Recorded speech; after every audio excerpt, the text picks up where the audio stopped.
we will discuss the poliomyelitis infection. So what's the etiology and pathophysiology? You have to remember that you have an enterovirus that attacks the body, leading to affectation of the anterior horn cell. So, where can you see this? Normally sa mga wala water, far-flung areas, without sanitation. Okay? Because you need to remember that your poliomyelitis is a fecal oral route wherein, for example, wala water or anything, they will touch the feces and then the virus within the feces matinlo or ma-hook ang isa ka individual. And that virus will spread kay kanon ng food, and then there is normally poor sanitation. Okay. Now with that, you need to remember that it can be destroyed by heat man lang. So normally, ano ni siya? For example, ka was sa bukid, and then you try to make a salad, and then after that, may nag-poop, and then wala nag-clean, and then okay? That's the, at least maintindihan mo, Okay, so with this is due to poor sanitation. With that, anong virus? It's your Picornavirus family of the enterovirus, okay? Now, what else you need to know? Gakaon pa siya, no? What else you need to know? So, the infection will start from the GI tract. Kaon mo, di ba, ang virus? Then it will go down to the CN, to the central nervous system. We will discuss ang alagyan niya later. Our eyes here. So, paano niya siya? May food na. Higgo ang food. There's a virus there. You try to eat that. So, it will go to your alimentary phase. So, remember, the alimentary canal from the throat to the stomach. Then after that, that virus will spread to the nodes, the lymph nodes. With that, you call it as your lymphatic phase. And then how? Ang question is, paano siya magkadto sa system? Okay? So, it might be that after the lymphatic phase, it will spread onto the body lang. And then the immune system will fight the bacteria off. Or, the patient is too weak, the immune system or the immune response of the patient is too weak, thus the virus will spread to the central nervous system, to the anterior horn cell, leading to paralysis. Is that clear? That's why may already natasubong polio vaccination. Okay? Now, kindly answer this first. It's just like a viral cause or viral infection. That's problem.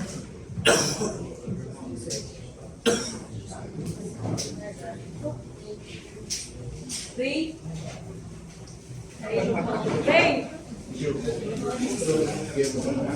Viral cause, something like that.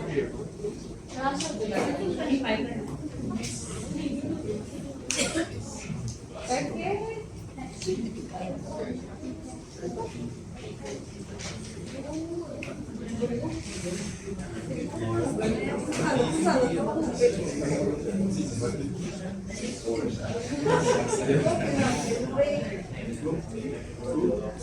Yeah, nakatapos ka na Dara. Okay, so with that, yes, when we talk about poliomyelitis, it's an infection or a pure motor deficit with a viral. So what do you mean by that? The patient will have fever, sore throat, any viral infection and symptoms first. Then after that, the paralysis will spread. You get me? Okay. Another one.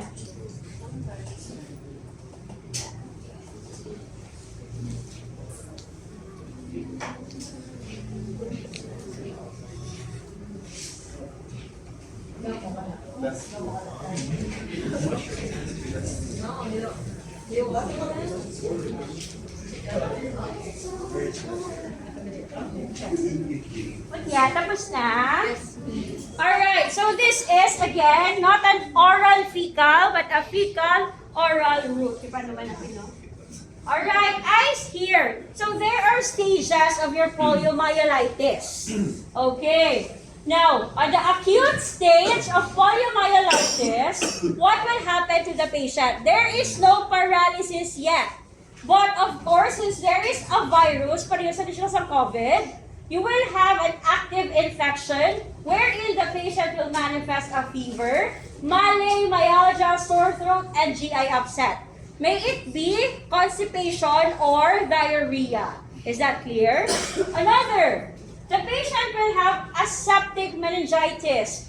Normally, ano na niyo siya guys? It's like, nag-try lang infect ang imong meninges. But not really a common sign in patients with acute myelitis.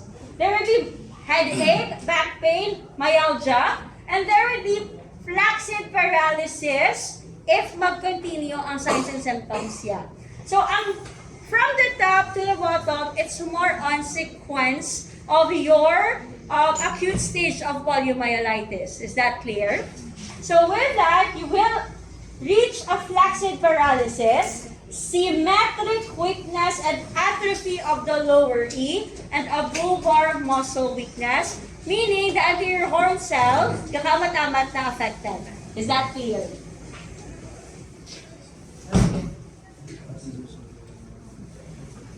Short-term memory. Symptoms of fever, sore throat, myalgia are evident in patients diagnosed with poliomyelitis. Magulang ka pa, Mati. Wala na naman nagsunod sa uto.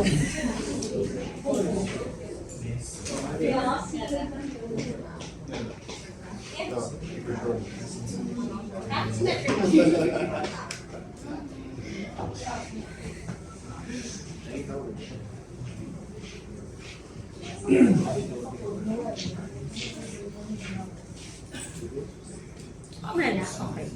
Okay na. Okay. The answer is true. Okay. Let's discuss another signs and symptoms when you have an acute stage of poliomyelitis. Number 1, dysautonomia or the affectation of your autonomic nervous system, wherein the patient blood pressure can increase and decrease. That is what you mean by labile blood pressure. There will be cardiac arrhythmia and GI and urinary dysfunction. For respiratory failure, nga aga ka, stop ang breathing ni patient. More or less, it is the affectation of your medulla. Is that clear?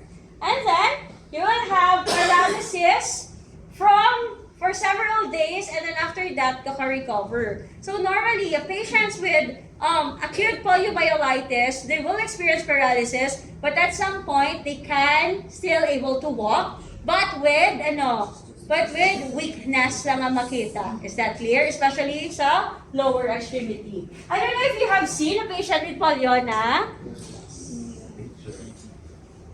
Okay. Now let's discuss the type of polio. You have 3.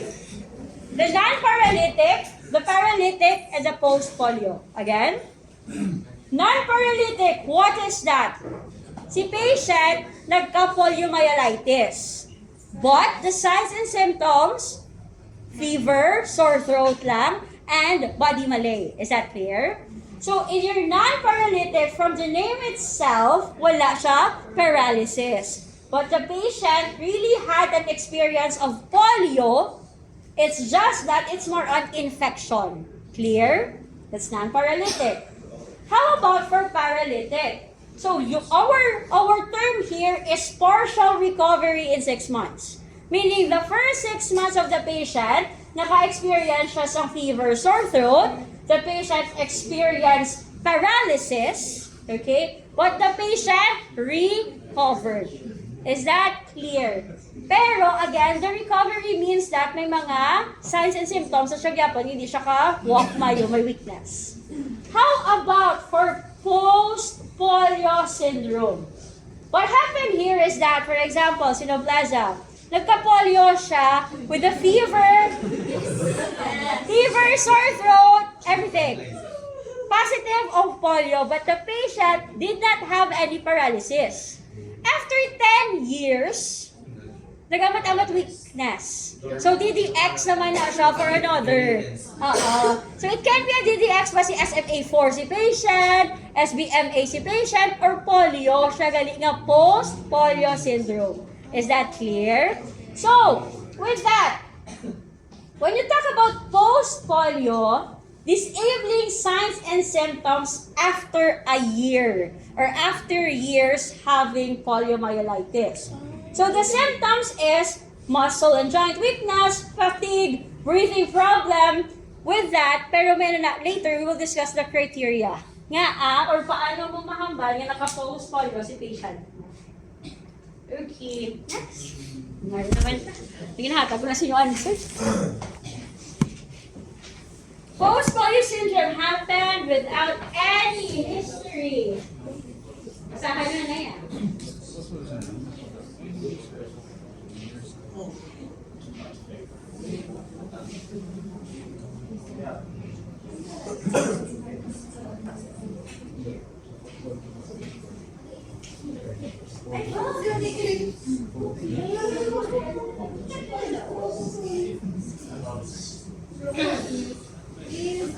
Again, post-polio syndrome happened without any history of polio agitation.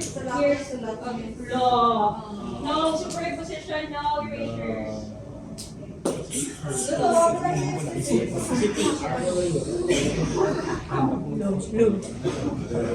May question mark sa i-heart. Question mark. I-heart. Okay, so the answer here is false. Kay post-polio gani. Alright, so let's discuss the criteria. How to diagnose a post-polio syndrome para ma-DDX siya sa iba na cases or condition. Number 1, the patient must have a history of paralytic poliomyelitis. Is that clear? Another one, the patient must have a period of partial or complete recovery after 10 to 15 years. Then, onset of progressive. So meaning, there's a new weakness, there's a new signs and symptoms of paralysis and fatigue. There must be a persistent symptoms for 1 year. And then after that, kinahanglan of course, i-rule out neurologic or other medical condition that led to the weakness. Is that clear? Okay, wala na siya test, hindi naman na siya active with ang polio itself. But it's more on, ang muni criteria ginagamit nila to diagnose if this is really a post-polio syndrome. Is that clear? Okay. Now, what else do we need to know? That in post-polio syndrome, again, there must be a history. There must be neurological stability, meaning si patient nag-ayo kung may paralysis manggid, tapos nagbalik lagid yan. Okay? And then, what are the clinical manifestation? Fatigue. And look here. Asymmetrical weakness. And there is pain sa muscle. Meaning, normally, ang muscle ni patient, doga twitch or doga cramping. Cramping type of pain, leading to muscle wasting. Is that clear? Next. In the lower extremity, what is commonly paralyzed? It's your quadriceps. But what is completely paralyzed? It's your tibialis anterior. Thus, the patient hindi sila mayo ka step. Is that clear? So makita mo na that there is an atrophy on the quadriceps muscles. Then after that, the tibialis anterior is also greatly weakened na. Okay? It can be, tanawan nyo, may iba nga symmetrical, pwede gidya asymmetrical. May isa kalib no weaker than the other. Is that clear? Okay? For upper E, it's the deltoid and the mag-grip sila, the opponents. But, makita mo din ang manifestation more or less on lower extremity. Is that clear? Okay. Alright, what are the deformities? Number 1, the patient presents with hip flexion, abduction, ER, duka frog-like position, weak, tanawang sa babaw nga patient. Ang sa right, ang sa side, ang balangan ni Wong dao. May aragin siya nga, flexion, abduction, and external rotation. There is knee flexion and valgus. Valgus is, gagwa ang, okay? It's like that. Okay, that's valgus. So, may arapagid knee deformity. There is a flexion deformity of the knee, posterior subluxation, and there is an external rotation. So that is the triad of the knee deformity. You have equinovarus. What's equinovarus? Okay. And then lumbar scoliosis and pelvic obliquity, of course. Ang isa inward, isa outward, isa counter rotation, ang isa nagdotate pala kung galain na ang pelvis mong gawik ng isa ka limb. Is that clear? Okay. Alright, so that's the kung ano din siya severe, lalo siya guys, araba lang mga tigulang na wala nagatindong, nagabi ng atrophy. Alright, so what are the management? So it's strengthening aquatic if kaya, especially with post-polio. So pag diagnose ng this post-polio, you need to exercise the patient to prevent further fatigue and weakness. When do you need orthopedic surgery? If there is a contracture na sa imong nga knee, sa imong ankle and foot. Okay, with that, equinovarus, we try that. Equinovarus.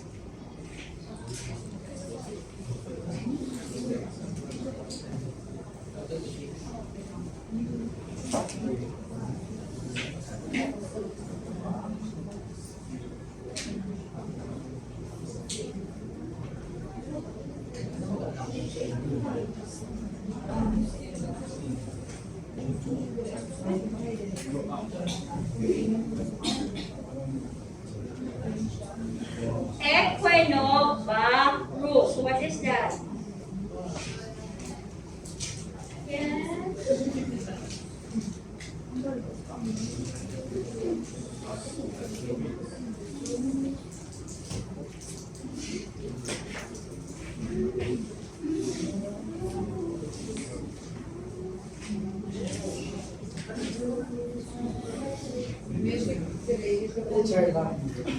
Question mark ang ba?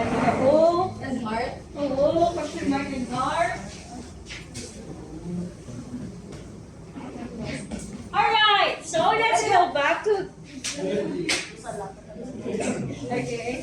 So the answer is, ano ang tingin nila? Anong tingin nila how it is? Can you see that?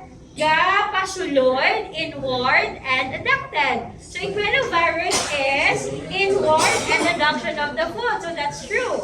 Is that clear? So with that, we are done.